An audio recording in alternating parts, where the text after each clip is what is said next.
சீனர்களோட புராதன விலங்கு டிராகன், எகிப்தியரோட புராதன பறவை பீனிக்ஸ். இது மாதிரி தமிழர்களோட புராதன விலங்கு யாளி. தென்னிந்தியால இருக்கிற கோயில் சிற்பங்களை மட்டும்தான் இந்த யாளி மிருகத்தை பார்க்க முடியும். இதோட தோற்றம் சிங்க முகமும் அதோட யானையோட துதிக்கையும் சேர்ந்த மாதிரி நிறைய தென்னிந்திய கோயில்கள்ல சிற்பங்கள்லாம் இருக்கு. சிங்கத்தோட தலை இருக்கிறத சிம்ம யாழின்னு சொல்றாங்க. ஆட்டோட தலை இருந்தா மகர யாழினோ, யானையோட முகம் இருந்தா யானை யாழின்னு சொல்றாங்க. பல்லாயிரம் ஆண்டுகளுக்கு முன்னாடி இந்தியால தென்பகுதியில இப்படி ஒரு பிரம்மாண்டமான விலங்கு இருந்ததற்கான ஏராளமான பதிவுகள் இருக்கு.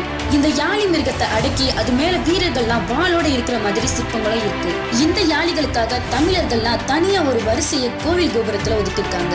ராஜராஜ சோழன் கட்டின தஞ்சை பெரிய கோயில்ல கூட இந்த யாழிகளுக்குன்னு முழு தனி வரிசையை ஒதுக்கப்பட்டிருக்கு. இந்த யாழி சிலைகள் தென்னிந்தியால லட்சத்துக்கும் மேற்பட்ட சிலைகள் இருக்குதான். இது ஒரு கற்பனை சிற்பமா இல்லைன்னா இந்த மாதிரி ஒரு பிரம்மாண்டமான விலங்கு தென்னிந்தியால இருந்ததான்னு இன்னும் யாருக்கும் தெரியல. இந்த வீடியோ உங்களுக்கு பிடிச்சிருந்ததுன்னா லைக் பண்ணிட்டு மறக்காம நம்ம சேனலை சப்ஸ்கிரைப் பண்ணிடுங்க.